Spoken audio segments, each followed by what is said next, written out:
जो भी परमधाम से आत्मा उतरेगी सृष्टि पर,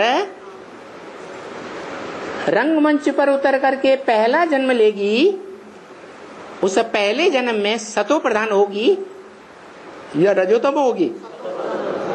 तो सुखी होगी, जीवन में रहते सुखी होगी, जीवन मुक्त होगी या दुखी होगी? है सुखी होगी। तो ये जीवन मुक्ति का या मुक्ति का वर्षा इस सृष्टि की हर मनुष्य आत्मा को मिलता है। तो हर मनुष्य आत्मा उस एक बाप को अपना बाप इस रंगमंच पर कभी मानती है या नहीं मानती है? कब? महामृत्यु के समय हर मनुष्य आत्मा चाहे किसी भी धर्म की क्यों न रही हो, लेकिन महामृत्यु के समय जो सबसे ऊंचा बैठा पार्ट बजा रहा है, जिसको वो मुसलमान भी कहते हैं अल्लाह, क्या कहते हैं? अल्लाह अव्वल दीन, दीन माने धर्म। वो अल्लाह जिसने अव्वल नंबर धर्म की स्थापना की।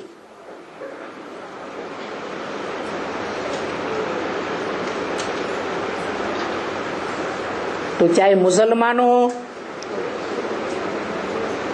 क्रिश्चियंस हो, कोई भी धर्म के हो,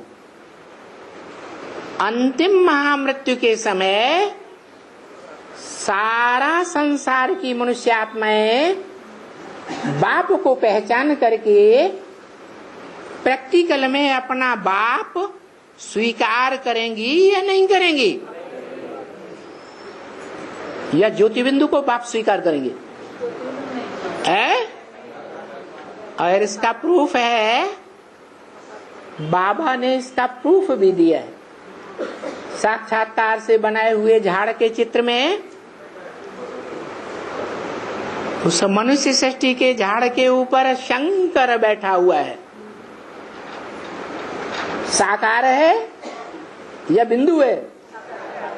साकार है।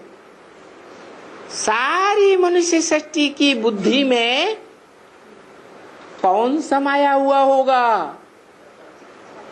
है ज्योति बिंदु समाया हुआ होगा या वो साकार समाया हुआ होगा? निराकार को याद करना सहज है या साकार को याद करना सहज है?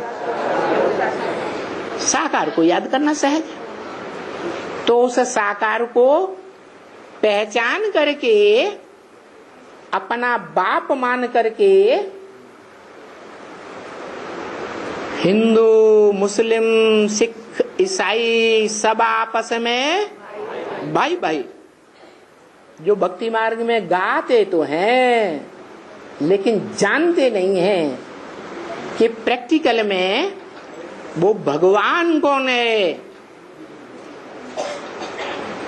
और कैसे सारी दुनिया के मनुष्य मात्र चाहे कोई भी धर्म में पार्ट बजाने वाले क्यों न रहे हो, लेकिन महामृत्यु के समय सब उसी बाप को प्रैक्टिकल में अपना बाप मानेंगे, जानेंगे और याद भी उसी को करेंगे। जो मनुष्य सृष्टि के झाड़ के ऊपर बैठा हुआ सभी मनुष्य आत्माओं को अपनी ओर आकर्षित कर रहा है, इसलिए उस आकर्षित करने वाले को भक्ति मार्ग में कृष्ण नाम दे दिया है। कृष्ण माने आकर्षण करने वाला। बताओ, कहते हैं द्वापर के अंत में कृष्ण हुए भगवान। क्या होने ने? इस सृष्टि की 500-700 करोड़ मनुष्य आत्माओं को कभी आकर्षित किया तो भगवान कैसे हुआ? भगवान तो एक ही है जो सारी मनुष्य सृष्टि का बाप है।